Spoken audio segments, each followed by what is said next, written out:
taon ng hatol sa 13 Pilipinang surrogate mothers na nahuli sa Cambodia dahil sa paglabag sa batas ng bansa laban sa surrogacy.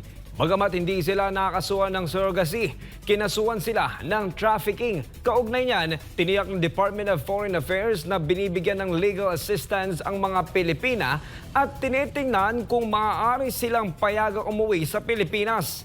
Si Jara Light sa report. Patuloy na nakikipag-ugnayan ang Department of Migrant Workers sa Department of Foreign Affairs para sa 13 surrogate mothers na convicted sa Cambodia. Nilinaw ng DMW na hindi overseas Filipino workers ang mga naturang surrogate mothers kaya ang mga kaso nila ay hawak ng DFA. Gayunpaman, sinabi ni Migrant Workers Secretary Hans Leo Kakdak na kasama rin sila at ng kanilang pamilya na patuloy na tinutulungan ng pamahalaan. Of course, we support, hindi ko labang palang malalahad yung exact detalye ng suporta because siguro I will just leave it to the DFA to express kung ano yung precise support na binigay sa kanila.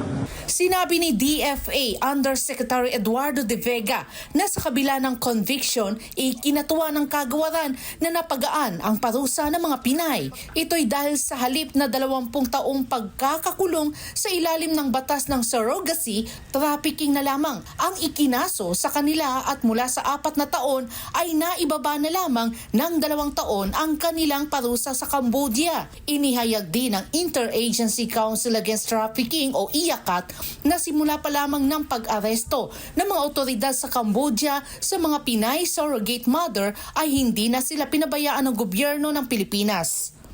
Nung na-aresto pa lang sila ng mga alagad ng batas ng Cambodia, ay inalalayan na sila ng ating embahada sa Cambodia. Nanigurado ni embahada sa Cambodia na mabuti ang kalagayan nila. Binisita sila doon sa hospital kung saan silang pinanghahawakan ng pamahalaan ng Cambodia. At nanigurado tayo na meron silang mga abogado para doon sa mga kasong hinarap nila. Bukod pa dito, ang IACAT ay nagpadala na rin ng delegation na may mga fiskal, abogado, may mga ahente ng NBI upang bisitahin din ang mga nakakulong ng mga surrogate mothers at nakipag-ugnayan sa DOJ ng Cambodia. Pinaliwanag din ng delegasyon ng Pilipinas na sila ay biktima ng human trafficking, ngunit dahil may batas ang Cambodia tungkol sa kasong ito, pinaliwanag nila kung hanggang saan matutulungan ang mga Pinoy surrogate mother. 2 sa mga surrogate mother ang nanganak na kaya't inaayos na ang pagkupkop sa kanilang sanggol sa pakikipagtulungan sa Department of Social Workers and Development at Department of Justice. Sabi din ng IACAT na dapat ding bantayan ang pagpapalaki sa mga batang ito lalo na sila ay hindi kadugo ng mga inang nagdalang tao sa kanila.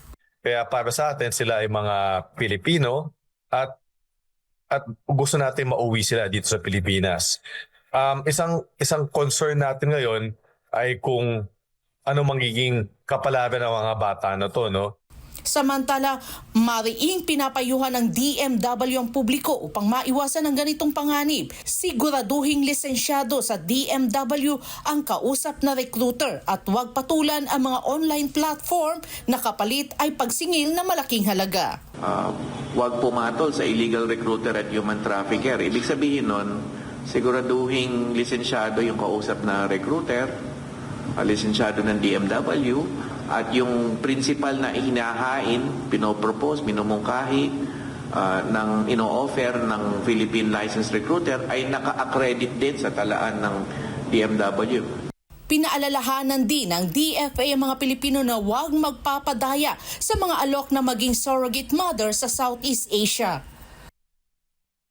Bawal ang surrogacy sa Cambodia. Kaya kung merong merong oferta sa inyo, alok sa inyo online na maging surrogate mother, $10,000 ang bawat baby, 10 to 12. Hindi po totoo yan ulit. Punta kayo doon, pero try naman yun sa mga bantang yun. Para sa Diyos at sa Pilipinas kong mahal, Cherry Light, SMNA News.